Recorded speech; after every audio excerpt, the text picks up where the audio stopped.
Hôtel Saphir. Un bijou au standard international en plein Matongé, au grand carrefour de Kinshasa. Plusieurs catégories de chambres, bureaux et appartements climatisés avec Wi-Fi et TV n'a faux prix. Petit déjeuner y compris dans son restaurant aux spécialités variées avec réduction des prix pour Naba client Oyuba Fandina Hotel. Un ascenseur ultra moderne disponible en permanence 24 heures sur 24 vous amène à tous les niveaux. Yaboina Matongé et Salaté. Notre adresse A4 Ikelemba, quartier Matongé, commune des Kalamou. Téléphone 084 710 99 99 081 600 8000. Hôtel Saphir, beau cadre, bel emplacement, bon prix et beaucoup d'avantages. Bienvenue à tous.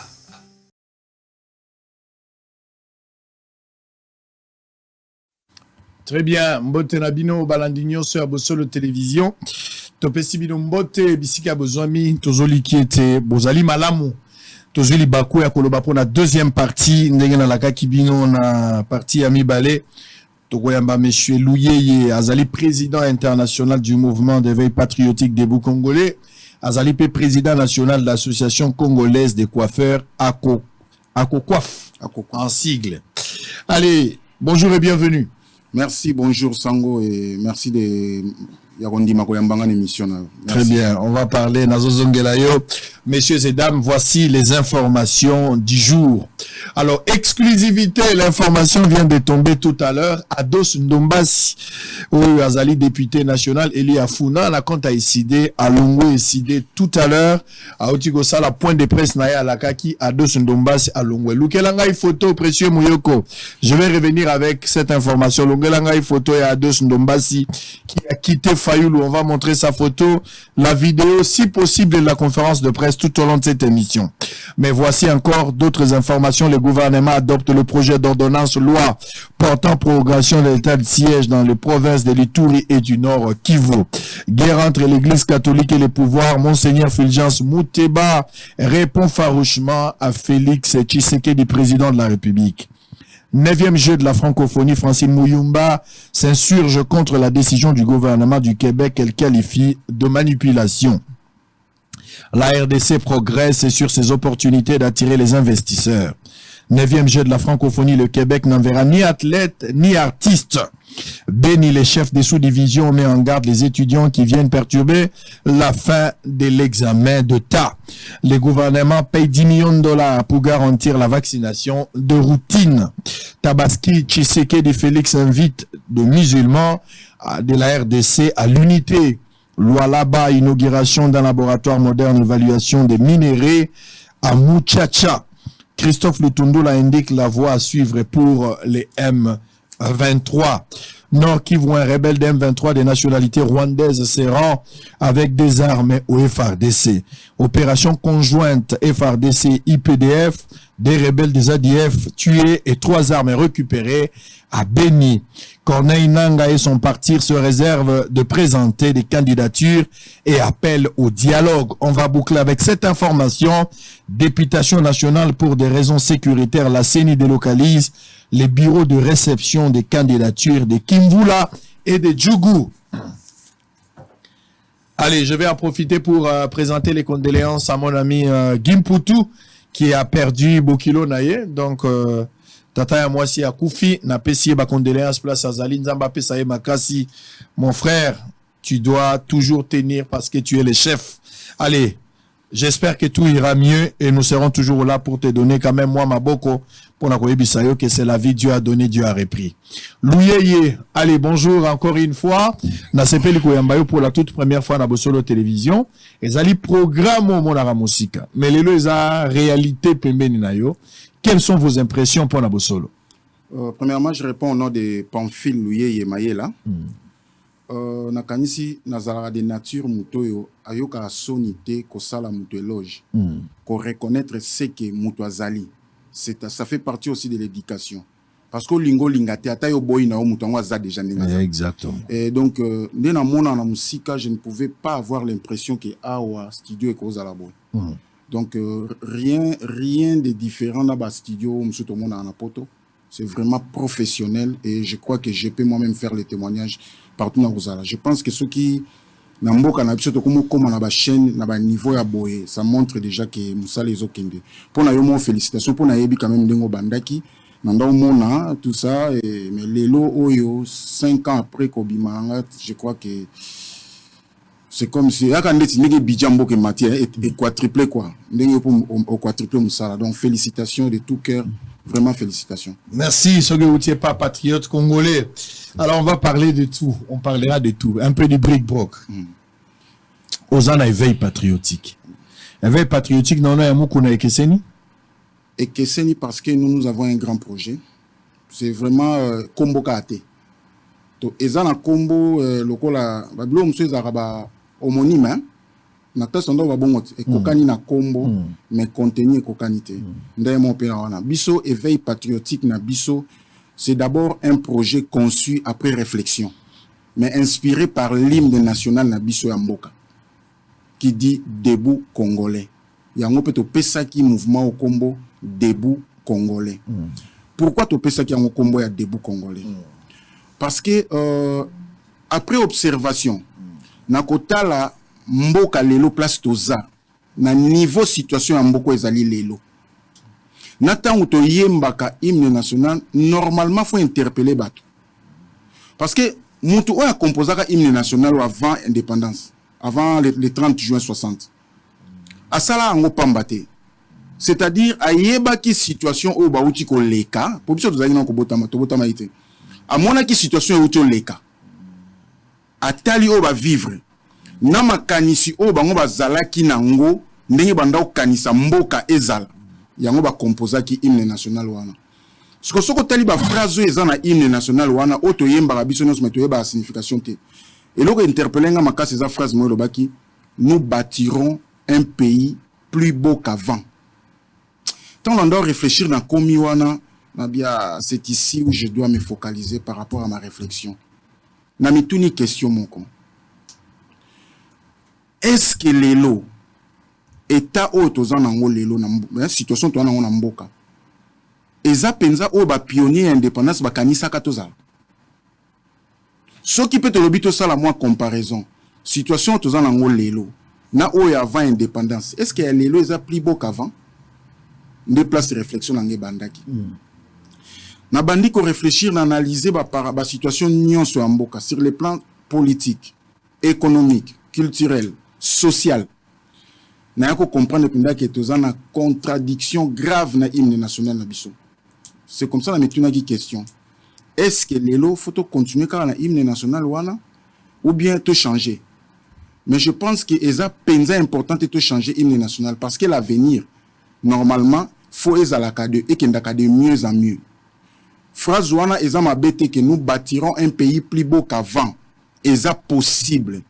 Mais maintenant, que devons-nous faire pour que tu sois en conformité na maloba oto yemba kana hymne national na biso? C'est là où réflexion yaki pena moi makasi. To bandis na bandi ki na ngai après na bandi ko associé baninga. Nathalie sur le plan culturel, nous avons complètement perdu notre culture à nous les Congolais. Ce qui to yebité pour émission za na tamuke mais ba misala oto banda ko sala par après to kolinga to lakisa esika to outa tant to zaka na biso na royaume Congo na tangu ba colonisateur ba ye comportement na biso na bizale to zalaki nango na tangu to koti na colonisation na oyo to komi lelo misala to sala relaxa c'est que nous voulons réellement et c'est que nous devons devenir ce qui to yé même sur le plan économique c'est que nous étions avant na oyo lelo c'est deux mondes différents. Mais pourquoi tokomi wana? C'était ça la question. Pona nini tokomi wana? So peut te sur le plan politique. Na kanisi ndenge royaume koute banda ko fonctionner. Na lelo apparemment l'époque à royaume et l'équipe mieux. Ça dit lelo que changer zaka l'état et les mœurs. Tant de to évoluer oui, to comment on fait personnellement na mona até pourquoi nga na ko participer na cérémonie moko boye, il y a fête, il y a jour indépendance. C'est ça là nga passe. En réalité nous fêtons quoi?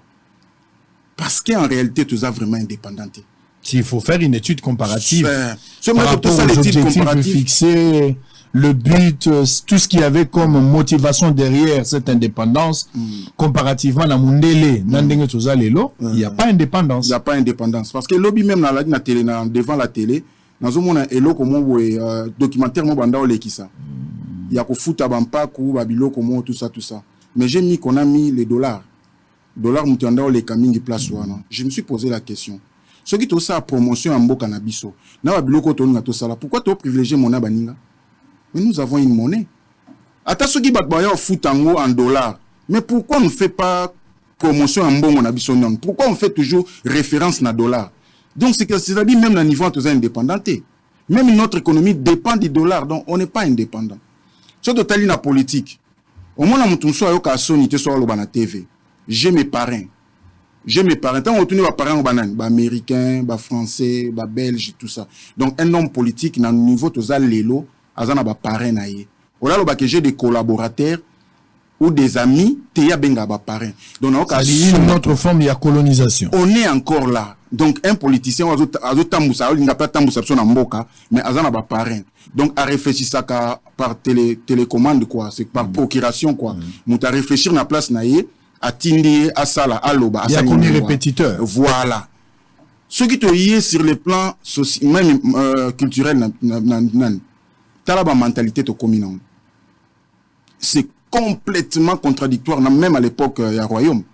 Bizalé to commune. Est-ce qu'à l'époque tu es bakuluna? Est-ce qu'à l'époque tu es bakuluna mkazo boudé mikolo? Est-ce qu'à l'époque tu es batuko finga ouvertement comme ça mkondiamboka? Ata ceux qui ont en opposition, ata ceux qui ont l'ingakaïté. Est-ce que c'est normal? Ata na bamboko tozo copier makambo. Ba contestaka idée à mutu. Obinisi idée à malamu eleki yaye.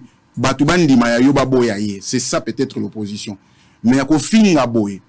Toko luka ko betaye, toko luka ko bomaye. Je ne crois pas que ça culture na biso. Ezai culture na bisoté. Alors, Nathalie nyonso auto komi nango. Na niveau to komi. To komo courir danger moko terrible. Mais ce qui est grave et que ce que tali population congolaise ezalaba o tozana bazana kati ao ezaba o bazana libanda en tout cas bisonyo sotozo vivre en inconscience moko nazo koka comprendre te. Je ne peux pas prétendre que zala mayele ko les kabatunyo so. Alors qu'est-ce qui a fait que les choses n'évoluent pas? S'il faut rester sur base ya constat na yo o ba congolais belé pe bazomona 63 ans après les lots, est-ce qu'il faut to lo ba mboka na biso za vraiment un pays indépendant? Potokomango, République démocratique du Congo. Donc, on parle de la démocratie, un pays émergent, un pays indépendant.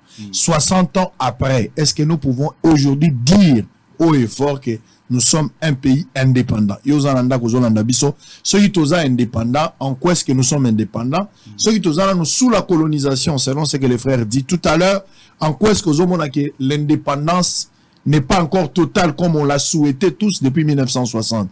Vous pouvez réagir à travers ces histoires-là. Mais s'il faut parler de la colonisation qui continue à battre le plein jusqu'aujourd'hui, banani bakoki kozala na cause ou na base ya colonisation où ils ont duré encore sous une autre forme, alors que tous qui supposé qu'ils allaient indépendants. Bon, en passant peut-être parce que question est comme ya mingi, hein, et comme il y a mingi, ce que l'équipe en émission, qui est derrière toi. Déjà, on a répondu à celui qui est derrière moi, c'est Dieu. Parce que moi, je crois en Dieu. Parce que attention, nous avons Simanayo, à protéger partout aux alatés. Na vandara na Europe. Donc, ceux qui ont protégé en Europe, vont protéger en Athée. Ceux qui Europe protégé en protéger en Athée. Moi, je crois en Dieu. Je suis né d'une famille chrétienne, donc c'est Dieu qui est derrière moi. Deuxième chose. Na bomba ngote parce que c'est ce que je suis. Bato ba yebinga. Je suis un tshisekediste. Ah bon? Oui. Tshisekediste d'Étienne. Ah, yatata. D'Étienne. J'ai été cadre de base à IDPS formé en 1992 dans la paroisse Saint-Vincent de Paul. À l'époque, directoire Montbélaï complet. À l'époque, secrétaire exécutif à jeunesse, c'était Roger Gizanga. Bah, décorer peu ça, bah, brevet à cadre de base. Tout la formation idéologique Mobimba. En 92. N'a qui arrêté qu'on participer dans mon parti, on a eu aucun de Katanga. C'était un terrain hostile dans la IDPS à l'époque où c'était le président Joseph qui était au pouvoir. Donc, n'a pas qui m'envoie. Mais j'étais resté tshisekediste d'Étienne. Tina ndenge na bima kimboka. Tina ndenge ya kukufa, j'étais toujours derrière lui. Donc, aza modèle dans la politique. Hein? Aza na phrase moi banda koloba, tango azala ki vivant. le président actuel, dans le discours moi Salakapé, a répété la même phrase au papa Lobaka. Alobaka, parmi les problèmes qui rongent les Congo, c'est aussi la qualité de sa classe politique. Vous avez une phrase ou non? C'est une question ni ne salake to commander to zalelo. Je crois que l'histoire to kozongi la monte par rapport à temps. Mais ce total temps lelo. Tant to bande kozo indépendance. Notre pays est vraiment préparé pour na batumo bazaka préparé pour prendre relève to tambusamboka. Il y a un même succession à régime Nyon sur Outi Kozala. Puisque les problèmes ont commencé depuis Wana. Et affecté même la génération où comment qu'on s'intéresse à la politique. Il y a un peu de conséquences dans les atilelo. Parce que au tala, biso na Congo to yaka na politique, poto nginda, poto bonga. C'est le seul domaine où est-ce qu'on espéra bonga na vie, qu'on y a na politique. Alors que la politique, est un moussala ya service. Bah comme un riche na politique. Bah yaka ko servir mutu. Na phrase yo yango tolo sango montant wolo ba bongo zo choquer ba tout il y a certaines fois ba moment où il faut savoir choquer pour me réfléchir. Na considérer que dans la majorité, je ne dis pas tout le monde, dans la majorité des hommes politiques que nous avons au Congo, ce sont des parvenus. La majorité. La majorité. Pourquoi ils sont des parvenus? Parce que batika la reçoit formation politique T pour accéder na nini. Et puis dans la majorité, ce sont des Melchisedek. Ni tata ni maman les cas même toka les cas qui moi mukena makolo muta si c'est peu formation ta bimi ami comme les rebelles idéologiques la référence la référence té donc ça la politique nandenge na ye ba misusu ba yandenge ni mon kande ti yobo nga koza appétit na yo o coopéra na bien par chance ba nommé au ministre ba mo bendinga na cabinet na ou bien ozaki député o tsenga suppléant na yo loko le commence au commis député fo bundo comme ministre. Tant qu'il y a commis ministre, on a les suppléants bamon a commis député. Mon collègue comme asungi ngamo bo ba na commis bamon ministre. Donc on a eu formation té l'autre côté. Donc on a ba pire petit ya. Ba comment on comme ba ministre. Ba pire petit ya. Ba comment ba député tant titulaire a commis tel. Ba to ndenge wana. Aleka na makona formation à mutute. Même na parti politique a outi wana. Aleka na formation idéologique té. Ayebi même pas ce que c'est une république. République. À éviter. Mais un politicien. Abimapa le barana combat Congo Libanda. Et ce sont ces genres de politiciens que nous avons. Il y a aussi une classe à bateau, les cas en formation. Formation idéologique. À formation politique. À côté, si moi, valeur d'un homme d'État. À la bandit que ça la politique. Bato bon peut bazali na Congo. Mais la majorité, ça bato bon côté. C'est ça, débit à problème na biso. Mais toza ko continuer na ngokaka. Toza ko continuer na ngokaka. C'est ça le danger. Comment Moutou a moniqué place na outi ezalaki moi malamu. Nazana mabe mais azu engagement te ya kotika mabe akende na nzela malamu. C'est ça le danger que nous sommes en train de courir. Yango biso to lobaki non, to continuer koza boetin. Tu espérais ki mingi na mandat oyo. Parce que la phrase wana papa mutatikela ki biso ango na kanisa ki pe lokola mukonzi pa lobaki ango. Certainement tu peux appliquer un mandat oyo. Le renouvellement de la classe politique. Koya batu ya sika. Batu ya sika. Ba yibina nute. Ba yibite. Ba bazala jamais ko. Ba bomate. Ba fuka melino ba prophète. O bazala na bongote. To linga ki to espéra ki parce que le président normal ninga lobaka na discours mo boy. La fonction du président c'est une fonction très difficile. Je pense que moi je ne ferai que 2 mandats après j'irai me reposer. Esa phrase mponzamboka lobaka na landa ki na discours mo boy. Mais au premier mandat Sili. Ce qu'on a commis toute la question moko. Renouvellement la classe politique. Ce qui mandat liboso Sili, de renouveler classe politique au thé, attaque au banda to bandité. Qu'est-ce qui nous rassure que dans le deuxième mandat, de renouveler classe politique? C'est ça les dangers. Il y a un Bible. Bah on va courir, bah n'importe sans ce qu'on lui permettre. Allez-y. Debout, mouvement debout congolais, ils appellent la chaîne à télévision, YouTube, la chaîne mon à YouTube. Comme on a appelé debout congolais TV. Dans anti bateau balukaraba bah c'est que je suis hein. Soit côté qu'on a lundi ba vidéo sur la salle. Bah vraiment c'est que je suis réellement. Au lieu de ko taxer nga onaza o balimba kaniswana. Alors, totali, qu'est-ce qu'on peut faire? Parce que totali kalamingi te tout le monde en composition union sacrée. Hein? Et ça m'a qui ba sali sorti mon na stade des martyrs. Maintenant totali composition union sacrée, mukoloana. Nous avons vu des pratiques où nga personnellement yangonde et la moussa qui ngala mutema mbala moko et pesinga kanda renouvellement la classe politique et pesinga kanda makasi parce que j'ai vu babiloko oto bundisa katangu biso tozalaka na opposition lokola nini na kamona mona ba mama moko boye ba telemi balati ba polo batuni bango ba question même makambo bakomaki na polo alati ayebite mutu amemi bango na manifestation wana ayebite mais azozela na suka bapese transport na ye azonga bandi kutu kotia makelele et chokaki nga makasi yango na vidéo mona tunaki na bi non ça ne peut pas se faire pendant la période où c'est les fils des patriarches qui gouvernent, qui gèrent, qui dirigent les pays. Ça non. Yango est révolté nga makasi. Biso to tikala ko foutre la batu bambonga transport na à l'époque te po batbaya meeting to basalami. C'est une mauvaise pratique. Et ça salit même l'image du chef. Ce n'est pas bien. Pourquoi ils ont fait ça? J'ai posé la question. Pourquoi on peut babiloko to bundi saka libanda? Pour na nini na période ya président Félix Kosalama. Pourquoi? Est-ce que vous croyez que le président Félix tel qu'il est là, il a besoin de ça? Et puis qui sont là? Qui sont là? Mais ce sont les mêmes personnes qu'on décriait pendant que nous étions de l'autre côté. Ce sont les mêmes personnes. Et ça m'a fait mal. On a posé une question, mais à quand la justice? Parce que, sans watayo, ce que oyebi mutaboma mama na ona mbeli, oyebi omona kena mbeli wana. Hein? Au moins,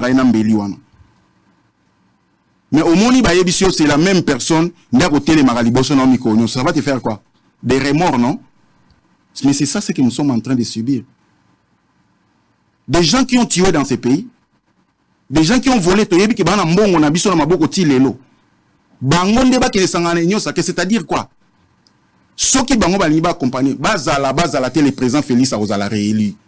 Ça dit, vous allez choquer du fait que l'Union sacrée commis blanchisserie. On a une question, on a tellement vidéo, on a une question. Qui a fait du président Félix une blanchisserie? Aza blanchisserie te. Batika osala mambo ba osala ba onde bazande ko salirier.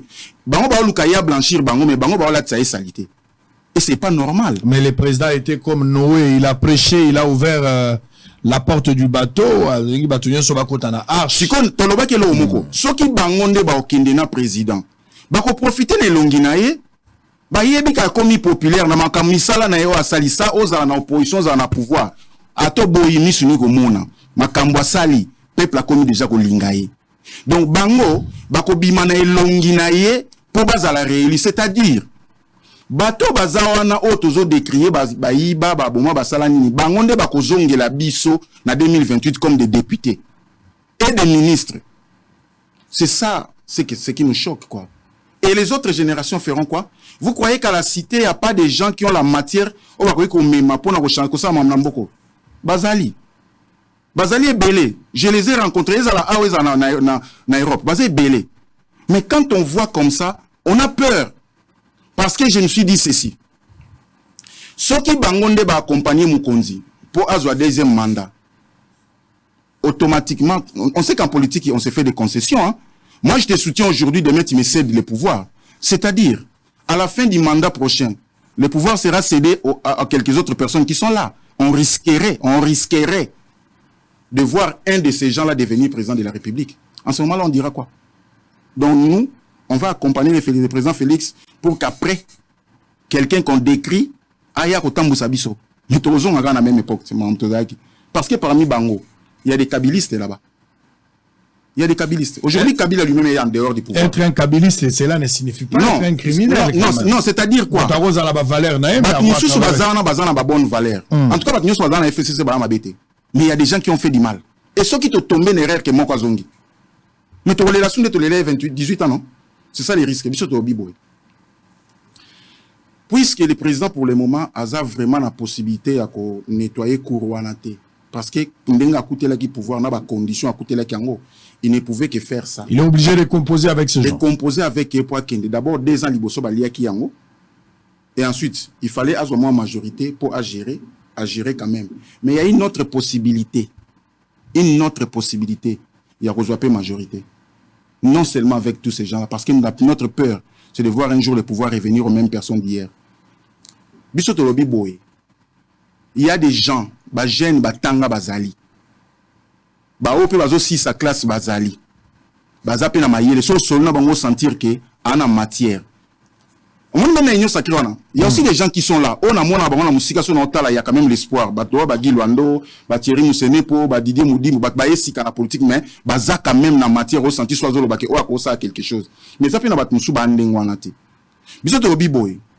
Nous allons donner la chance à tous les jeunes oyo bazana bango ba démuni parce que la politique peut quelque part hein de konanga eza aria valeur hein eza aria ba principe hein eza aria honneur, ça ne peut pas être fait par n'importe qui. Ça doit être fait par la classe d'élite. Mais la classe d'élite c'est quoi? C'est quand même des gens qui ont une notion, qui ont une formation. Des gens capables, des intellectuels, des gens parce qu'un intellectuel c'est quelqu'un qui doit être capable de trouver des solutions à des problèmes. Mais bano bakenda la classe de l'université babanani. Ce sont des intellectuels, non?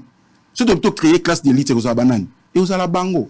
Nous n'avons pas besoin de députés ou ça ni kuna ayaka séance pour qui sont pour qui sont contre et il est député à Oliambo alors que batumusu bazana ba kosa musa bien. Biso to obi to pe sa chance na ba jeune nyonso. O bazawa na ba yebanité. Au monde na mboko ya na ba pasteur mususu ya papa. Ayebi makambo nzambe pa tambolaka correct na nzela nzambe. Mais kombo ne yebanité. Mais soka tei oyokeleke kotio. Mais moi mutu mususu ayebani kombo munene. Mais soka telemi na chera masolo na masolo. Il y a aussi des gens comme ça. Attention, ça peut pas sauter, mais bandimi bazota la mundi bazota la maison mon pasteur na kati sans bilamba. Ah mon on a été nganet zagi le poko bazali. C'est comme si tu obito pe sa chance na ba jeune nyonso. O baza capable en Kinshasa na ba province et aussi na diaspora bazali parce que bana pe otoboti na bande comme suso ba boti avant. Bana ba tangi ba classe, ils ont de l'expertise aussi. Ba komi manamboko ya on to baibo. Toto sa manifestation mo avant-hier to bengi sa ki déjà to kabole ba invitation na ba université to lobi ba finaliste ya premier cycle na deuxième cycle ba ya ko postuler conditions za ki mutu pose à député face à na titre graduat non ba o ba 6 na premier cycle ba na déjà o ba 6 na deuxième licence ba za nango ba formuler en pour ba tiki en musika moto zo zate. Nous avons enregistré 113 candidatures pour la ville à Kinshasa to créer site internet na compte un mouvement de réveil patriotique. 113 candidatures. Donc, ils ont recruté des candidats. Oui, Tolobaki Boy. Bah, où tu aussi sa classe. Naba jeune Moussou Bassi Sagi déjà. Pour eux, comment na Congo, sur aussi six classes, aucun repos. Ailleurs, sur aussi six classes, bazo Lukayo déjà avant même aussi aux diplômes pour qu'il ne resale. Donc, bazo tanga pour qu'il va na Nandako. Bazo sali bon 4, 5, 6 ans à Nandako. À la retraite. Ok, à la retraite avant même l'âge. Anticipé. Et on te va te sa chance na ba jeune wana. Bah o ba CP na poti parce que nous ba ya ki on ba s'enregistrer kité ba msu ba s'intéresser na ngote mais ba s'intéresser ba za 113 biso to lobi boy na ba jeune ba sisa ki avant na ba o ba silisi lelo to pesa bango chance ba comme ba député national ba député provincial ba bourgmestre to banda quand même ko appliquer ta slogan wana soki phrase wana ya renouvellement ya classe politique to banda ngona wana. C'est vrai que tu as bango sont baramoté mais to banda ko kende nango malembe manda liboso ya mi balé ainsi de suite ba jeune wana to fongoli site internet to tipe formulaire wana na site pour na ba o bana province to ko réunir bango aate muta koti na site www.deboutcongolais.org à télécharger site wana ni formulaire wana à remplir yango à tindeli biso. Comme ça, tout ça, la liste est mon autre déposé pour toute la République. Mais puisque bah on a bon côté pour nous déposer candidature, bah on a moyen la majorité bah dans la famille pauvre. Mais pauvreté ça na mututé, na mutu ça intellectuel. Mais bah condition n'était na pauvreté. Kasi loko la na maye la kosala la mboka. To mi mabangoti. Ya on se to bagi boy. Population à kotinda ba député oyaye. Bah on va misola déjà mbongo. Basala na ndenge na bango na kombo ya regroupement politique balati bazwa mais population mbaloyo a otinda ba député oyaye tozi 4 numéros ya ba moyen ya monnaie électronique totie to lobi na population hein contribuer kaka $1 ya pamba soki ata na province moko to binisa ta 5 députés multiplié par 26 et ça n'est dans les 130 et quelques. Bakoki déjà quoi apporter quelque chose. Bako décider. C'est Bakoki déjà quoi apporter quelque chose dans le Parlement. Même chose dans l'Assemblée provinciale nyonso. Parce que ma kamsu to bona papa. Obi quelque part ozaka monde tinga na boya ko changer nationalité zo ki na ba possibilité no so ozwango. Na limbo kana tel point que mes makamsu monaka et ça la passe quoi. Otali pena mutu mamba osala yende alobaka na kombo na biso. Comme on est député national, mais azo finga publiquement. Té wana nde to changer. Ça dit selon yo aussi je peux comprendre ici 60 ans 63 ans après indépendance les amokola lobby le to les 29 lobby d'indépendance lipande bozala lobby lipanda la muka na tongo beta lipanda beta mulolo sala nyonso sala lobby des affaires na biso lipanda. Nous sommes en train de voir avec Bosolo Télévision comment est-ce que nous allons organiser la journée de demain. Peut-être qu'on aura une série des émissions qu'on va peut-être débuter d'ici 10h jusqu'à 16h du matin. C'est à oui, émission comme ça. Je ne serai pas le seul présentateur. Ezaba présentateur à Bosolo Télévision. On sera là de journalistes. On va recevoir pas mal de politiques. Tout le monde diversifié, ça l'appelle kakaba politique. On peut prendre des artistes, on peut prendre des comédiens, on peut prendre Batounion Sobazala. Tout le monde solo là 63 ans après, chaque domaine, Batuna Batouba réfléchir dans le domaine d'abord 63 ans après, diagnostic, pourquoi ça n'a pas marché, est-ce que ça a marché, bah avancer dans un niveau nini. Donc mais là, ça soit bien de Gomo Raza artiste, de Gomoko, je sais pas quand na Congo sur le artiste va pas mon la musique, alors que bah plasticien bazali, bah ton ndenge bazali. Donc na ba domaine tout on peut le prendre pour pas réfléchir le bien à partir de 10 heures. Donc vous lancez, vous rejetez la noble responsabilité, la politique. Pendant si les choses n'ont pas marché, ce sont des politiciens. La politique influence tout dans la gestion du pays. Voilà mon tableau santé. La politique influence tout. Parce qu'en fait, même pour gouverner, il faut être politique. Pour prendre des décisions d'orientation en Boka, c'est la politique qui est. Ce n'est pas les églises, ce n'est pas la société civile. C'est la politique qui est responsable de ça. Il y a un peu là. Mais ceux qui nous tout, ils ont un problème. Même les collègues qui fonctionnent. La politique, c'est comme la tête. C'est comme la tête. Ceux qui nous tout, ils ont un problème. Vous remarquez même les beaucoup, parce que la tête n'est. Imaginez que tu as AVC. Le bord à droite est bougé. Peut-être que tu as déjà problème. C'est ça les problèmes que nous avons. Bah, au bazan la province, bah, jeune finaliste, wana, na ba si ça qui déjà. Bah, quand on a un site, bah, télécharger. Donc, la limite, il y a des points candidatures, les 15. Bisognon, son a kongai, sauf nga. Pour les alatés qui n'a au bat, bah, cotiser, al bolim bisanga bandeko.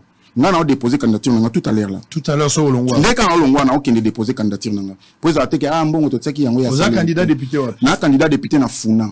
Ok. Commune na botama na kola yango. Bisognon, son a République Mobimba. To côté sa liste, mon comme Moutounio sur la province pas aller accueillir qu'on s'enregistrer parce qu'il faut à la présent.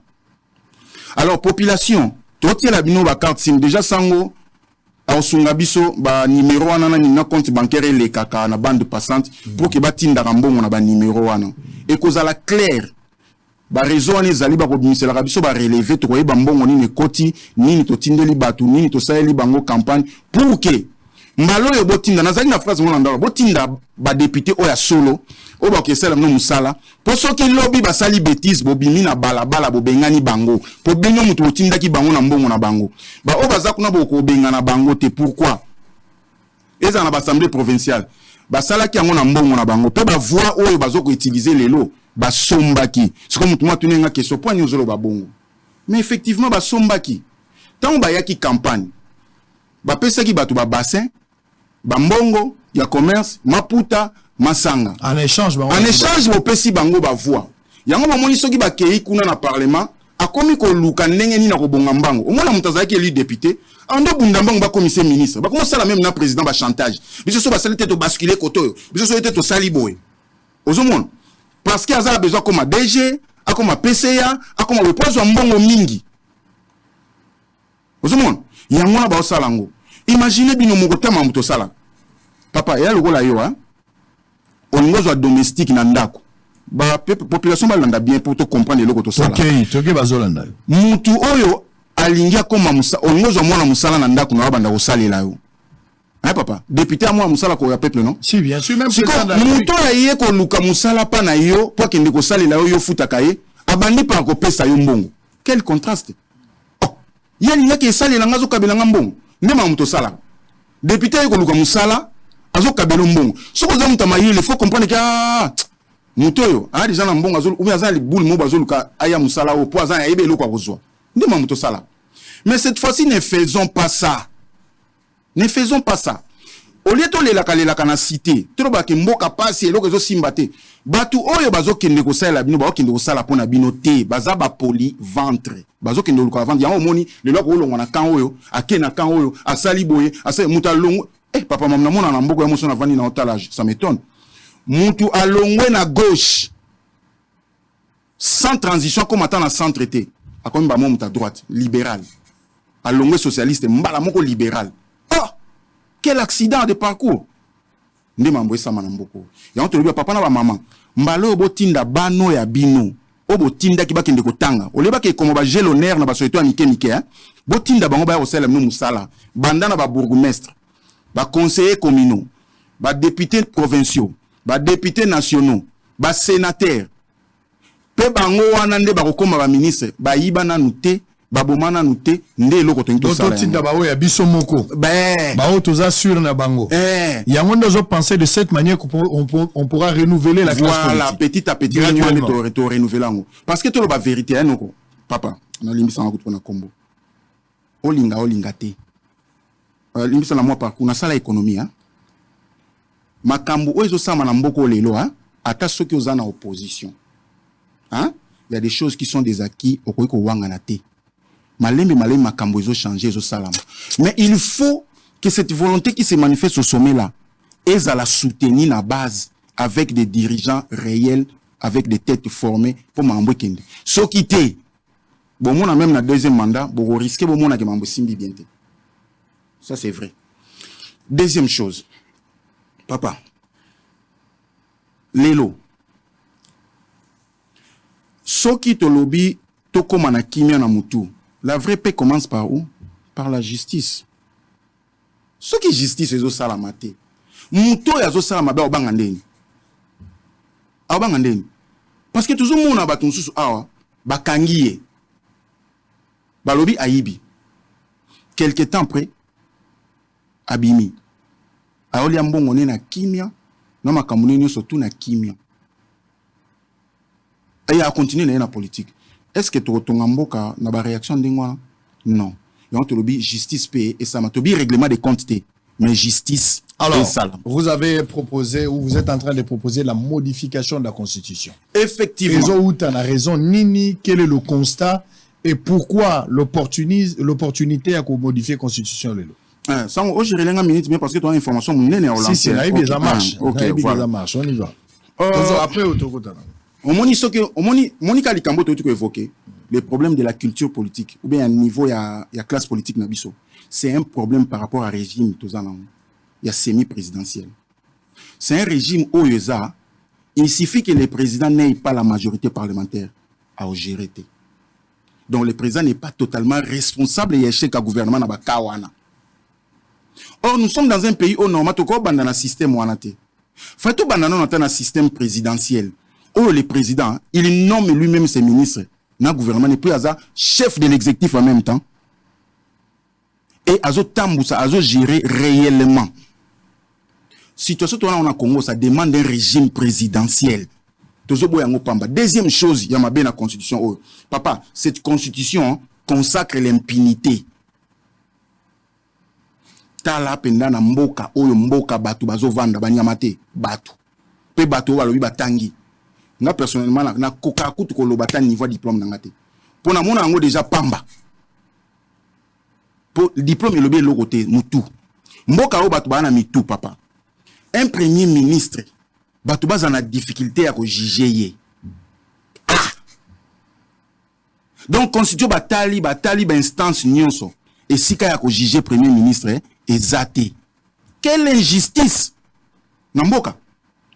Même le président de la République a silisi mandat na ye ezala bomaki ezala yibaki bokoki kolandela ete quelle impunité et quelle injustice et ça normal té ole bon modifier on a baki tambala le bo sali bo to sai boy et ça malamu té to changer constitution là. Troisième chose papa nazala ki nano na mboko na 2011 Pendant que Kabila était en train de modifier cette constitution, on a dit tout pour banga les patriarches, les bulldozers.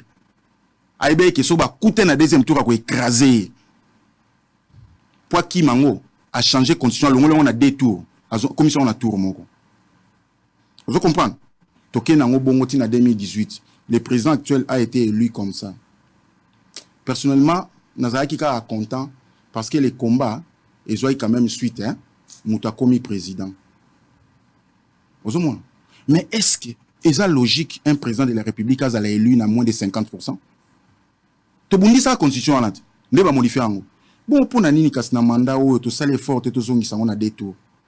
Président Félix Ningazawana, azana eloko akoki ko banga te. Hein?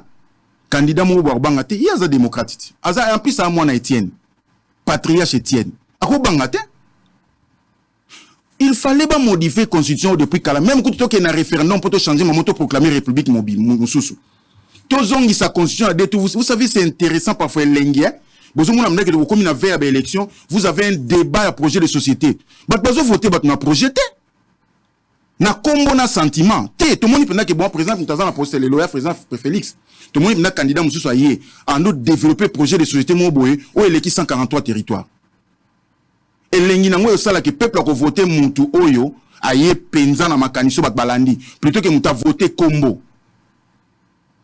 Tout le deuxième mandat na système donc c'est-à-dire la fois passée 38%.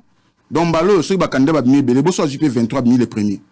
Donc à président de la République mais quelque part ils ont légitimité légitimité exact le président va voter na 23 30 45. C'est-à-dire il y a un problème le meilleur échec le meilleur dernier ou le meilleur premier. Le meilleur non pas même pas le meilleur échec. C'est déjà échec. Mais oui, c'est 50% d'échec. Voilà. Donc non, quelque part il y a un problème. Il y a un biso de l'obay déjà boy. Ce que moni tozo sala makambo ba candidature oyo. Eza poto laksa ke to bang élection te. So babito kende boy, to kende. To bang elote. Na mayelo to anango, na makaniso to mema. Na mukoto na oya na oya ko émission. Tu sais da modifier constitution. To kanisa. Avant l'élection, tu sais qu'il a modifié la constitution. Il a 6 mois. Oui. Token d'élection. Après l'élection, Soki Tshisekedi Azui. Soki Tshisekedi Azui. Et ça Soki, on va me souper par contre Tshisekedi pas long. Et ça Soki. Soki Tshisekedi Azui a modifié la constitution. C'est que Tshisekedi aura encore droit à 2 mandats. Pas nécessairement. Yé mongana on a maloba mukonzi. Ah mukonzi puis je sais que c'est un homme respectueux des paroles. Non, soit dans le contexte, tu sais que dans le premier mandat, mais Zalaki Maena Makambobele, 2 ans, Salaki Tatikal na 2 ans Makambobele. Soit qu'on modifie la constitution sur le plan légal, mandat où tu sais que dans Salaki Koui. Dans le but, pas nécessairement. Ce qui a respecté Maloba qui après 2 mandats qui ont paiement. Ata soka modifier la constitution. Sur la Salika mandat il y a 7 ans. A respecté comme Maloba qui a 7 ans. A formé des dauphins à bien. A quelque paiement, ils ont bêté. Mais ce qui la population a réclamé, le coup la mandat il se quoi na constitution wana. Akosala. Ce qui la population a lobby, akosala. Parce que le pays c'était ce qui a changé pour la constitution. Na lobby tu anda kon di makotia ba candidature hein pour to laksake. Na ba jeune nous sont recrutés que to bang élection té. Mais pour na biso hein, to loba ki boy. Papa, entre nous les Congolais hein, to longola o muta opposition, muta pouvoir, muta société civile, to sur la loi la batu. Est-ce que vous avez un normal token d'élection dans les conditions? Vous avez un normal? Papa. Mindele bazo lukaba balkaniser mboka oyo. Lelo langage to kokarolobate, mboka eza déjà balkanisé. Nous sommes déjà balkanisés, to kokarolobangote ça so soni na nini. Écoutez, eza lokolo za na ndako eza na 3 chambres. Hein? Mutu moboye aye pour envier kanda kuna yo munika sangwa za bien ndako ne ba télé ba nini ba biloko ebele bela bien tout ça envier ka kota ndako na azwa biloko na. Mais azama kasi ko leko ayena botu ba ninga ne musuba ko côté là. Ayebo alandi ba okimi ko kota na chambre suka. Ya koti na ndako na ba ndozo yo ba TV ba nini ba biloko mususu. Mais on a bima kende te avant di na chambre mususu wana ya coin wana. Vous comprenez? Atikali na chambre wana. Si ko tanga atikali na chambre wana, ole ba voisin ba ya baloba na te ndeko okoti na ndako mninga epozo beta bana na ye pamba ozozo biloko na ndako kuto zo bomana bana na ye te bima na ndako te ba voisin ba ye hein ba yebisi mais non écoute bon ndenge bo komina ndenge umeli pe na ndako yango hein on dirait c'est pe le vanda bondeko to yebi ke ya ndako nao hein mais bo vanda kaka botika e pe moni peso ya vandi wana tika ya vanda neka wana yo pe na chambre koti tika no ka na chambre wana mais moni chambre ya katikati oyo hein na yo na ye mutakota na chambre wana te. Réfléchissons. C'est la situation que nous sommes en train de vivre maintenant. C'est-à-dire na mboka na biso baboto libiso une partie à territoire biso to tikali na ngambo mususu mais yoka phrase ba binisi ba créer biso espace mo ba bango na français na bango wana ba binga zone tampon. Donc na yo kolondako na bango mutu bazwi ndambo ya chambre na yo bino mi balé mutani atawana te. Ça signifie quoi? Que cette partie là au chambre on sa zwaki wana et tikali kuna pa na ye yo tikala na chambre wana mais bino mi balé boke ba muta kota na chambre ote siko elaksini ba congolais to la mukatendeni elaksini mais c'est ça la balkanisation. Alors ça dit la balkanisation se passe sous la règne à Tshisekedi.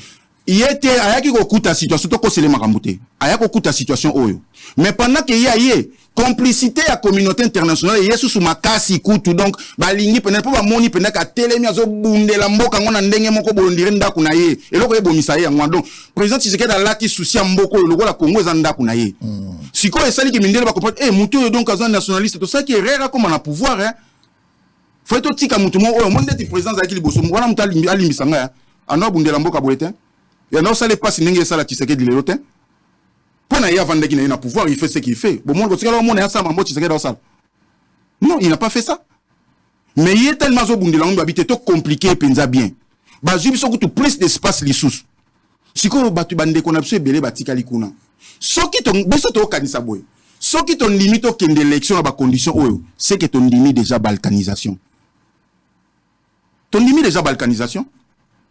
parce que bandeko wana déjà na 2018 ndambo beni na Ituri bakenda kité mais le bakisemba bunagana bakibumba banini mais kasi ndambo mboke kei déjà bon c'est OK élection te na bango c'est-à-dire quelque part nous commençons à changer de langage. Vous pensez qu'il faut d'abord aller en dialogue pour récupérer, il faut faire la guerre.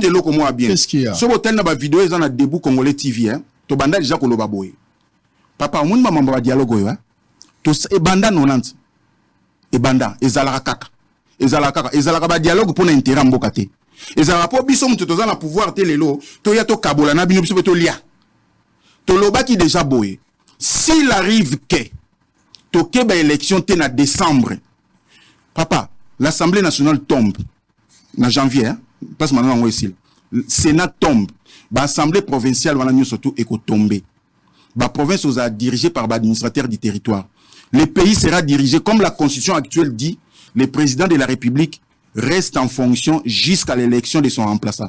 A koti kala na pouvoir place azali. Mais a kotambu samboka ona ba secrétaire généraux. Ça ne sera pas un gouvernement d'union nationale. Wana, mon ba phrase to moyo mikolo na TV. Oh non, batel balingi dialogue, batel balingi to salaboy. Papa, to quitter la bino na balabala tibo aussi sa biso, tibo ko boma biso nyonso. Il n'y aura pas de partage des pouvoirs, il n'y aura pas de gouvernement d'union nationale. Mboka, les secrétaires d'ailleurs de toutes les façons, les secrétaires généraux maîtrisent bien la situation ministérielle que les ministre. Bakotam, ça a été prouvé même en Belgique, hein. Belgique ça là une année 9 mois sans gouvernement. Et Tamboussama, le président de la République a un cabinet.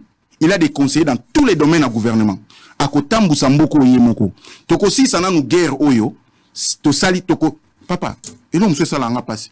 Moi, na Etienne Tshisekedi, Félix Tshisekedi. Asili sa mandat, peuple congolais a eu carte d'identité. To yebi même pas nombre de la population d'Abisso. Hein? Donc, selon, il n'y a pas question d'aller aux élections. Pour Nabisso, il y a d'abord déjà, tous les élections, c'est pour toujours déposer ma candidature. Mais nous pensons que ceux qui toquent une élection dans la condition Oyo, ton limite déjà balkanisation. Très bien. On va revenir tout à l'heure pour terminer. On va prendre la grande activité de demain. On va parler de ça. Il nous reste 15 minutes avant d'arrêter cette deuxième partie. Alors, on va prendre d'abord l'inspection générale des finances, IGF. IGF a sensibilisé Basel Nanzambe parce que mi bignon sur la politique baza ba frère na église. Mi bignon sur la politique baza ba sœur na église. Ba kota rapé na église, ba lo ba rapa alléluia, ba cha rapé dimbe ba cha ba offrande. Sigo le la IGF a fundi on a peuple. IGF a fundi on la justice, abakisi sous pasteur. Et le retikali ne va pas la réunion banganga, ba informer penganga, azala pas informer. Peut-être ba ça la réunion na bandumba, il se face à la réunion na bandumba. Pour bandumba pe bazala informer. Que mbongo bozolia o ezambongo ya mboka na ndenge ya mabe. Ba elibino mbongo muyeke, ezambongo malamote. L'IGF s'est entretenu avec les hommes de Dieu parce que mboka o esengeli échanger. Gilles Alingué tazo sensibiliser de la même manière azala qui pas ba étudiant. Ndengaza ko mobiliser avec les artistes, les lois mobiliser na ba homme de Dieu. A mobiliser qui na ba homme ya média. Donc azo ça la effort ba couche nyonso ba ye ba lutte contre la corruption. Tokoki ko sepelate tant toza na famille na mutubo wa ibaka. Tozo mona ko lokoze sengo ya lubota na biso po muto wana zo iba. Mais les riches ont leur passé, les pauvres ont leur avenir. À un moment donné, à kokasu suko zoate. Na place ka zombongo na ndenge malamu mais ya instauré ki moyibi. Poisson mama pangone. Boyebi pe miyibi ya bongo na quartier. O te vient na zala ba faire na zala. Il fait quelle affaire à part ko zala moyibi. Il fait quelle affaire? Azoka mbongo gratuitement, il vient vous donner de l'argent azoka bolé la bino, il vient là solo la bien. Donc moyibi bozofa na mboko moyibi aza plus apprécié par rapport à bateau bazan normal. Na sarabino à chaque fois même nganga kamwa ebongeli na bango. Nganga lobi to pesa ka mbongo na banguma. Mais nguma suka na bambongo aboyete. Oye leki na nguma ko sanzate. So nguma sanzi mbongo aboye fo césarienne. Et bango bazoyiba.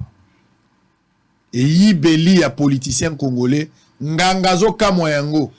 Nganga lobi ata banguma oye babota ka mbongo epa na biso. So ka boti quantité mbongo yo.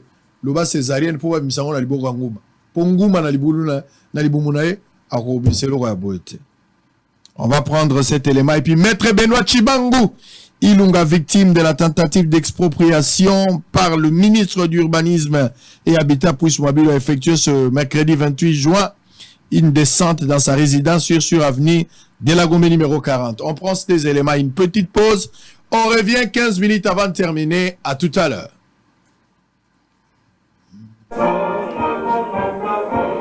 L'inspection générale de finances poursuit sa campagne de sensibilisation pour l'implémentation de la bonne gouvernance. C'est dans l'optique d'une appropriation par toutes les couches de la société des impératifs et défis de la lutte contre la corruption. Ce lundi, un grand rassemblement de femmes et hommes de Dieu des différentes confessions religieuses s'est tenu à l'amphithéâtre Félix Antoine Tshisekedi de l'IGF. Thème choisi, travaillons ensemble pour l'intégrité et la lutte contre les antivaleurs dans la gestion publique. Plus de 100 représentants légaux des communautés chrétiennes, musulmanes, églises autochtones et autres qui ont fait les déplacements du quartier général de l'IGF ont été sensibilisés sur les méfaits de la corruption et des détournements des deniers publics. Jules Alingué a demandé aux hommes de Dieu à soutenir la vision du président de la République pour l'éradication des antivaleurs dans la société congolaise. Il a en outre insisté auprès des hommes de Dieu que si nous ne nous mettons pas ensemble pour combattre la criminalité financière dans notre pays, nous risquons d'assister tous à un suicide collectif. Pour nous, c'est l'étape la plus importante que l'État associe dans la lutte contre la corruption une autre partie importante de la société pour faire avancer. C'est l'étape la plus importante que nous venons aujourd'hui d'atteindre. Nous avions compris que le problème est aussi éminemment spirituel. Autre intervenant pour les comptes de l'IGF, l'inspecteur général de finances, chef de service adjoint, Victor Batubenga, il a informé les participants des missions de l'inspection générale de finances. En outre, il a invité les hommes de Dieu à user de leur pouvoir des pasteurs des brebis pour interpeller les fidèles qui s'illustrent par un enrichissement spontané et criant. Pour sa part, Jacques Angoudia, coordonnateur de la coordination pour le changement de mentalité, a planché sur l'importance du changement de mentalité pour la lutte productive contre les antivaleurs, dont la prédation financière. Objectif de cette journée d'échange citoyen atteint, quelques participants ont dit leur satisfaction et pris l'engagement d'accompagner l'IGF. C'est non seulement louable, mais c'est extraordinaire. C'est quelque chose qui devait avoir lieu. Et nous saluons à sa juste valeur et nous encourageons l'IGF. il a fini par approcher l'église. Je trouve que c'est la meilleure idée. Et je crois que l'éducation commence par la base. Et je pense que les hommes de Dieu, les véritables vecteurs de l'information, et ce que l'IGF a fait, c'est à louer. Il y a 3 ans, Assel Moussala Mounene, les lois vers les hommes de Dieu, de quoi accompagner. Le combat contre la prédation financière doit être un engagement de tous. Chose due, chose faite, 48 heures après, comme annoncé lors de son passage à l'émission Bossolona Politique, l'homme en toge noire a effectué ce mercredi 28 juin une descente dans sa résidence de la Gombe, spoliée par le ministre d'État, ministre d'Urbanisme et Habitat, Pius Mwabilou. C'est à 10h pile, heure de Kinshasa, que le défenseur du droit, Benoît Chibangu Ilunga, accompagné de ses avocats, ont pris la direction de la parcelle dont le ministre d'Urbanisme et Habitat, Pius Mwabilou, veut s'accaparer en violation du droit de propriété. Je me lève, les 48 heures ont sonné, et donc je me lève pour aller à ma parcelle. Et j'envoie toutes mes salutations distinguées et surtout chaleureuses à M. Pius Mwabilou qui tente de me spolier mon bien. Et donc me voici M. Pius Mwabilou, je viens, il est temps pour moi, je me lève et je viens à votre rencontre. Juste après, le cortège de la victime s'est dirigé vers le tribunal du travail de la Gombe où il a échangé avec les hommes en toge noire afin que le droit soit dit dans son esprit et dans sa lettre. Très déterminé à récupérer son bien, Maître Benoît Chibangu s'est dit très engagé de recouvrer ce droit, bien que sa parcelle souffre de spoliation par le ministre Pius Mwabilou qui pense être au-dessus de la loi. Accompagné de sa chère épouse, ses fils et quelques membres de sa corporation, ses caïmans a battu le pavé du tribunal sur l'avenue de la Gombe, dans sa parcelle en conflit. Les constats faits sur place, grilles fermées, accès interdit aux étrangers, maçons et militaires de la DEMIAP, à la cour de cette parcelle. Après résistance de la part de travailleurs de Pius Mwabilou, Maître Chibangu ordonne le forcing pour accéder dans sa parcelle. Voilà, okay. Le droit. L'état de droit.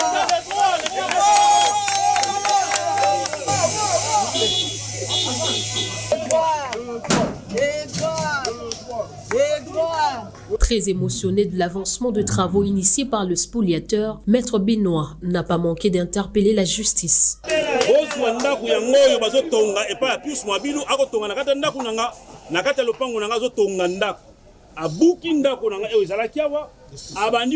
Destruction méchante, a sali rébellion contre la décision de la juridiction suprême qui est le Conseil d'État.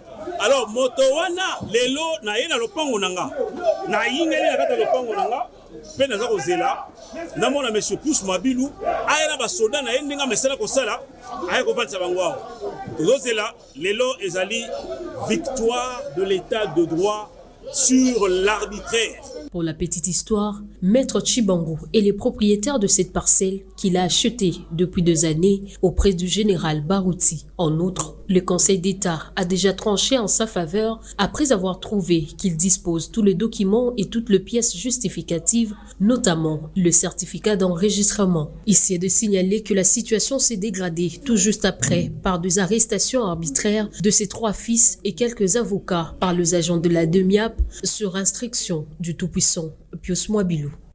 Là, c'est mon fils, Golden Chibangu, comme vous pouvez le voir. Et voilà dans quel état il me revient ce soir. Voilà dans quel état il nous revient. L'un de mes avocats, comme vous pouvez voir, nous allons l'amener à l'hôpital maintenant. Ils viennent de relâcher quand ils ont reçu beaucoup de pression, beaucoup d'appels de partout, comme vous voyez, autant de blessures, autant de... Oh non, franchement, ça, je pleure. Là, c'est Maître Hervé Chibangu. Comme vous l'avez vu, il est totalement déformé. Il a des commotions très sérieuses. Nous devons tout de suite aller à l'hôpital. Comme vous avez vu, il n'entend plus de l'oreille. Il saigne de l'oreille gauche et il n'entend plus de l'oreille gauche. Son tampon a été brisé par les sbires de Pius Mwabilou.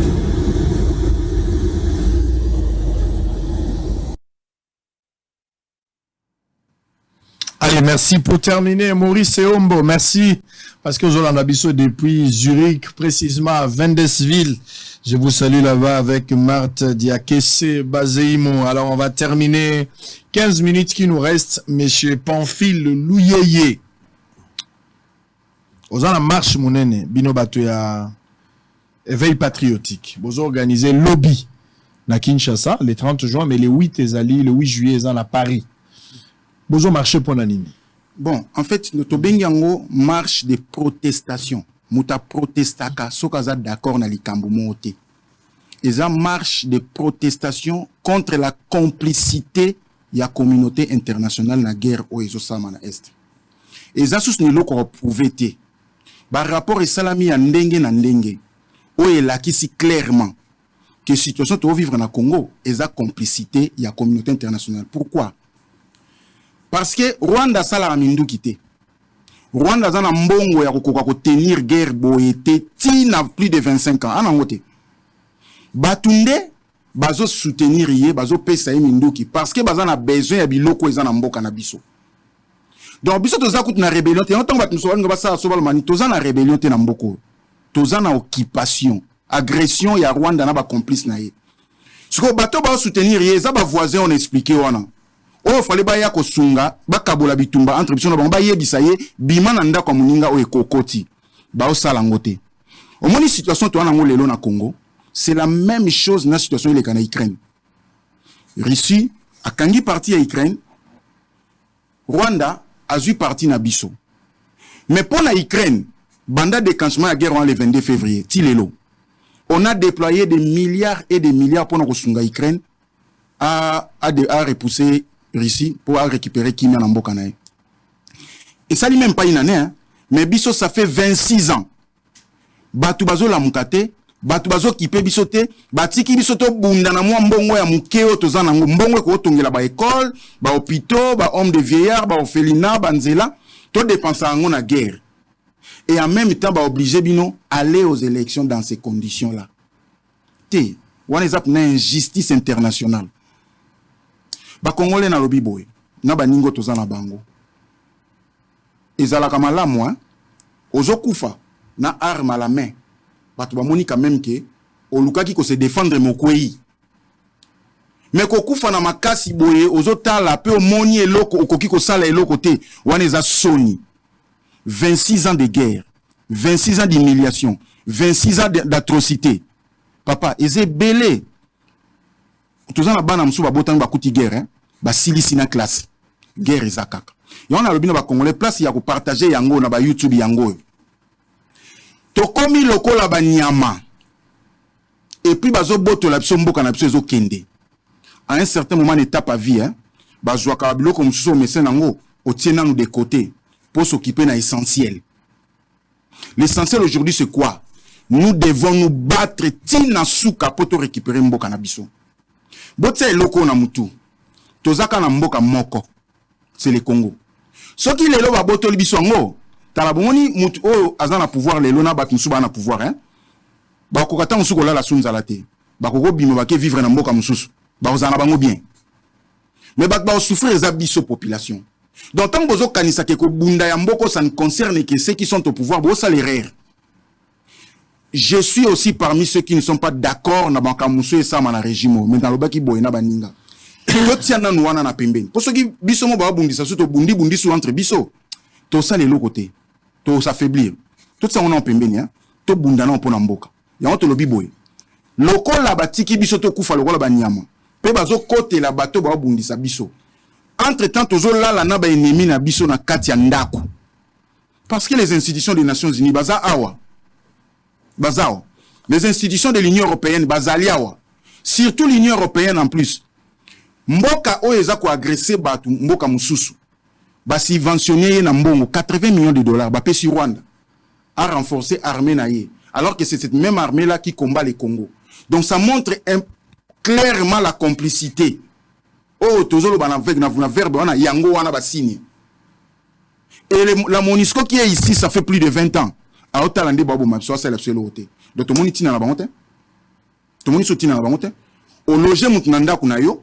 muto ngazo kende koteka mai na tonga oteka ma pa ozwa mbongo me mbongo azozwa azopesa nemi na yo asomba minduki abomaka yo bo muto bongo bombi na ndako point aza nemi na yo siko vana ni na ndako point yango biso to lobby boy lobby les Congolais écoutez bien to lobaki to zui le 30 juin parce que c'est une date historique biso nyonso na balabala na ba ville nyonso mboka na biso nyonso na balabala poto sala nini poto marché tozana ba banderole aussi to sali to komi boye soki to leki le 20 juillet to récupérer ba espace territorial na biso oyo bakangi na banguna te to sengi na une Nations Unies na ba organisme na ye nyonso Union européenne na ba organisme na ye nyonso babima na mboka na biso babima na mboka na biso biso maintenant mukolo ba obima to ko pona batu oyo baza ba mi ya solo ba ko sunga biso to bunda po to récupérer territoire na biso parce que tozo souffrir pe tozo kufa to sengi na ba autorité boy on a écrit à toutes les autorités batu nyonso oyo ba autorité baza na correspondance to yebisa ki bango ba trouver solution parce que les peuples a ko bima na balabala lobby ba déployer police à sécuriser marche wana bato liboso to marche au banda wapi ti wapi bato ya Kinshasa pour les appeler 8 na Paris OK na Kinshasa to banda bato lukunga nyonso ba okuta na bato mongo ba uti ndamba mongo fula nanga liema tout ça na kitambo akuta na Rome na kitambo magasin babandi ko ya ti na palais du peuple bato ya funa ndambo ba akoto aselemba una bangiringiri ba ye na rond-point mola ba ye malembe ti na palais du peuple bato nyonso bazana funa ya koto mususu ba kalamu tout ça ba yeti na victoire malembe ti na palais du peuple bato nyonso ya funa pardon ya luku ya chango na moamba to kutani biso nyonso na échangeur bino bo kendeka bo kuta bato bazalana na ba banderole to sito sali to ko marcher malembe ti na palais du peuple bato baza koto lingwala na ba gombe to kutani na rond-point Willery to bandi ko ya biso nyonso ti na palais du peuple. Quand on commande pas du peuple, tu lances un message on a 5 minutes kaka. Après, ba o ba sepela to kota po ba kende ressemble dans le stade des martyrs ba ke kota. Ya wana sengi na ba parti politique nyonso. Oyo ezali kambu ya mboka. Ezali kambu ya opposition te, ezali kambu ya pouvoir te, ezali kambu ya société civile, ezali kambu ba congolais nyonso. Botinda ba membre na bino wana, obo bimisaka na marche ka ya ko revendiquer. Ba ya to protester pour l'intérêt ya mboka. Na yoki peke prière moko les en stade des martyrs. To ko boya ko sambela te. Ko sambela on to bandaki yango déjà bandaka to continuer. Mukonzi mboka na petite phrase mo person 2 minutes baxela nga pour allez-y na expliquer le mot ba comprendre. Au moins quand on parle de père de la nation, donc ezala yona age na yo, atoza mukolo ya président Félix, aza père pona yo. Tobenga kaye symbole de l'unité nationale. Acte moko sala, muto aza sensible sur le plan spirituel, hein? Aza la sensibilité spirituelle. Faut comprendre que c'est plein de conséquences. C'est-à-dire le père de la nation ko a télémi na stade des martyrs. Yoka phrase alobaki. Entre parenthèses, mboko yo, nous avons eu un président, mboko connaîtra guerre moment moboy. Alobaki, hein, s'il faut pactiser avec les diables pour qui maison en mboka oyo, nous allons le faire et il avait fait. Banda tawana, si n'arrivait à président actuel na pouvoir, mboko etikala oza délivré te. Et tambousa magi pena na diable. Mais ce jour-là au stade des martyrs, le père de la nation et le symbole de l'unité nationale, à Télémaloba, ô père, règne au trône de ces pays. Donc cet homme-là a instauré le règne de Dieu au trône du Congo. Ce que vous comprendre que Dieu a déjà fait sa part. Il reste maintenant la part de l'homme. Il reste la part de l'homme.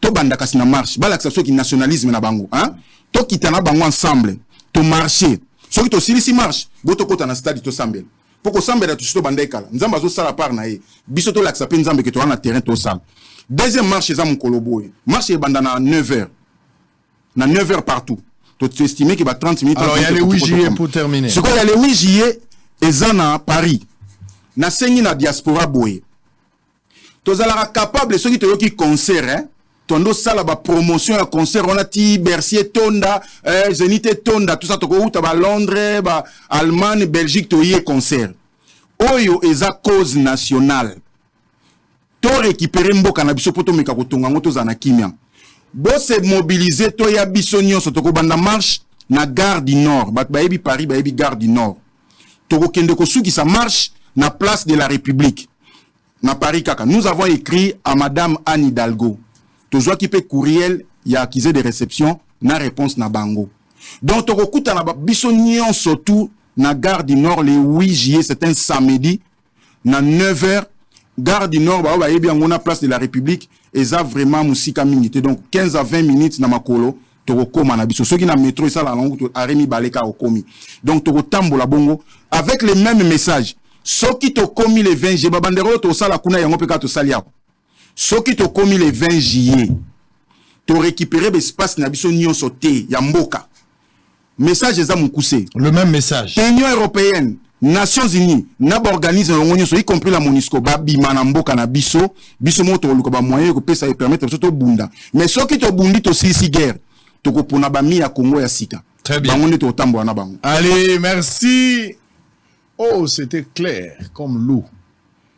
Vous la maille polé les explications claires. Lobby le 30 juin, marche monnaie les ali, prière les en stade.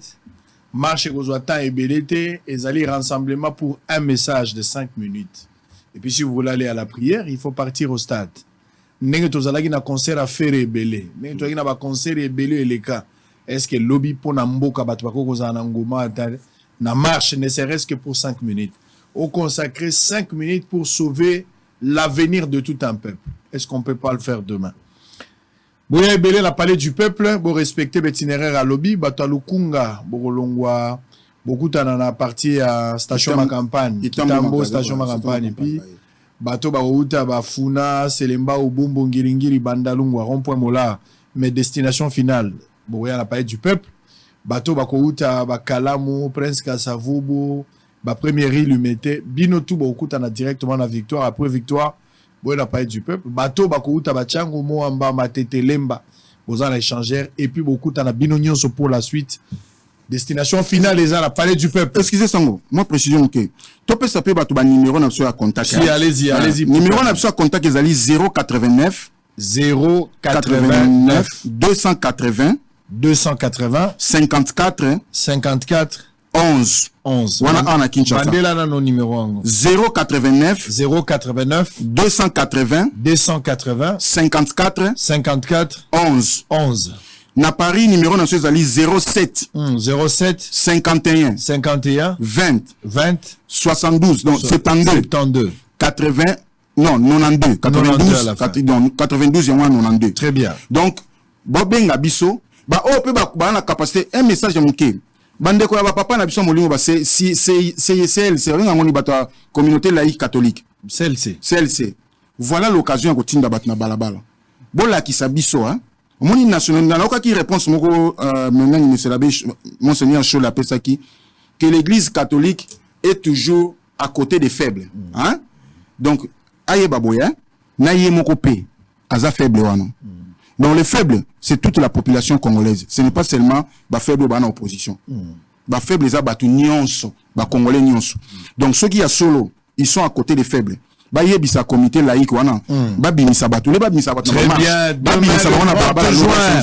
Allez, pour terminer, l'Obiga le 30 juin, en gros, Monsieur Kadima, président, et à CENI, Commission électorale nationale indépendante, Azoya Mbaba leader, il y a opposition. C'est-à-dire, Fayoulou sera reçu demain.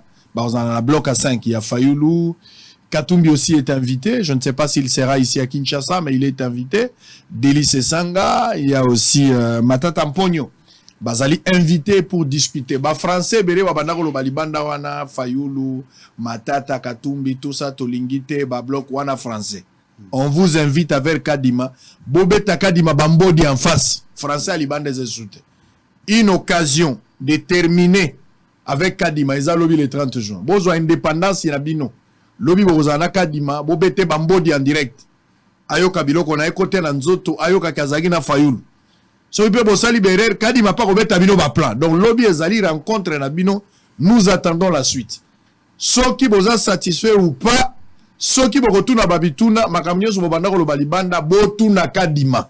Tozo boya français libanda Fayulu tunaka di malobi Katumbi soki a kozalate il sera peut-être représenté je ne sais pas c'est sanga ba français nyoso bolo bagawana tunaka dima tunaka di ko tuna bisote tunaka di malobi bozui occasion bo bande kozela soki bokolobe la fichier électoral bokota na ba français lobby bo tunaka di to s'il s'appelle Kambwana so bobimi bozo appelle courage les deux partis bo ça la population compte rendu ante ya rendez-vous na be to yeba bo sila la lobby Journal zona robeta yo kadima yo sakarangai kadima yo za tricher kadima zo préparer tricherie kadima pas lobby te opposition bazo ki ma élection ba se préparer te bon lobby bozo kutana bo silana toujours c'est la compte rendu lobby en même temps je devrais vous signaler dans la lobaki tout au début Ados Ndombasi député national élu na contre décidé Moutoua Fayulu pire Moutoua Fayulu aza parmi ba député moindre te ba o ba boya ko zo ba jeep Ados azoka jeep te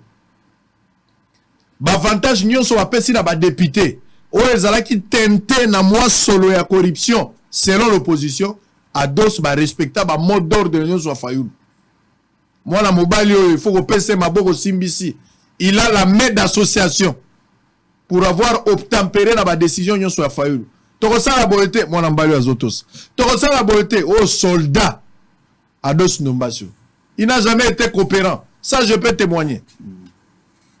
Quelqu'un qui est resté constant, réglo, à Tikalibo, fixe, objectif. Balobi ne loko, alobi boy. Fayulu alobi okosimbe loko te, atosi. Okosale loko boyete, okosale loko boyete, atosi Fayulu tina suka. Aboya kozwa ba jeep. Palisade, ya zwa gite. Oh bakaboli mwa 3000, Ados azwaka te. C'est quoi Ados atiki na Fayulu. A komela ki Fayulu mukanda. Tant Fayulu alobi ke a boycotté processus électoral, ce qui va préalable wana eza respecté te. Ados a komela ki Fayulu po Fayulu azonga la ba décision na ye. Fayulu a na Sainte-Thérèse a se radicaliser encore davantage et Ados n'avait que deux choix. Soit à kolobate, atikali na Fayulu a obtempéré, soit à lobi mais faut longwa. Et aujourd'hui, il a annoncé que longwa na ye Ados a longwe, azai sou na Fayulu te. Na silisi na bino bola na bino moko vidéo ndenga Ados alongwe na ye lobby à partir à 10h Bosolo télévision tous en spécial peut-être ça vous en a robe peut-être vous en a moi et la mamususu pour ne pas parler trop de ça mais tous en a plus na bandeko na ozanga imogote eza ba journaliste ya Bosolo nous allons recevoir des invités à partir de 10h peut-être 15h 16h on va organiser ça tout à l'heure mais pour réfléchir à l'indépendance dans chaque domaine. Indépendance dans makambo ya suki, indépendance dans makambo ya bale, indépendance dans makambo ya musique, indépendance dans économie, indépendance dans makambo ya sport, indépendance dans makambo ya armée, indépendance dans makambo ya entrepreneuriat. 63 ans après, Congo se retrouvé à la place avec l'indépendance. On en parle demain à partir de 10h. Vous ratez rendez-vous et vous n'allez pas rater des bonnes choses. Mes condoléances encore, on a Boaki pour la deuxième fois, mon frère Gimpoutou qui a perdu Bokilo Nae, na Zole la Nae, na Pessier, la main d'association, mon frère. N'oubliez pas que les meilleurs amis qui n'abandonnent jamais, c'est Jésus. Il n'abandonne jamais, peu importe le temps et les circonstances. Et on le frère Rigobert à Mbaki. Il est bon d'avoir un ami comme Jésus, sa fidélité a fait ses preuves dans tous les âges. Il n'abandonne jamais ses amis, peu importe le temps et les circonstances. Jésus n'abandonnera jamais. La plus grande chose, au cours la temps, la bon moi, yebaka nzambe. Pour ceux qui ont koufi, liwa isa taxi ezo memayo zonga la lola. Nanda kwa tata. Allez, merci d'avoir répondu à notre invitation, mon frère Pamphile Louyeye. Je rappelle qu'Ozali, président international du mouvement d'éveil patriotique Debout Congolais et président national de l'association congolaise des coiffeurs à Cocoif en sigle. Allez, c'est fini pour aujourd'hui. Vous allez avoir leur rediffusion à partir de 20h et puis 7h du matin, hormis YouTube et Facebook. Je vous retrouve demain pour le même plaisir et le même travail. Kimia Namaboto Alabino, bonne fête indépendance et à bientôt. Notre pays et se décide le destin de nos compatriotes. Pour tous ces motifs, Pour tous ces motifs, j'ai pris cette grave décision. Rassurez-vous, ce n'est pas sur un coup de tête, mais elle est mûrement réfléchie. Mesdames et messieurs de la presse, distingués invités, tout protocole respecté, à l'aune de la posture tranchée du président élu Martin Fayulu de se retirer provisoirement du processus, posture que je respecte, mais dont je diverge, et après mûre réflexion, grande est mon affliction de vous annoncer mon départ du parti SID.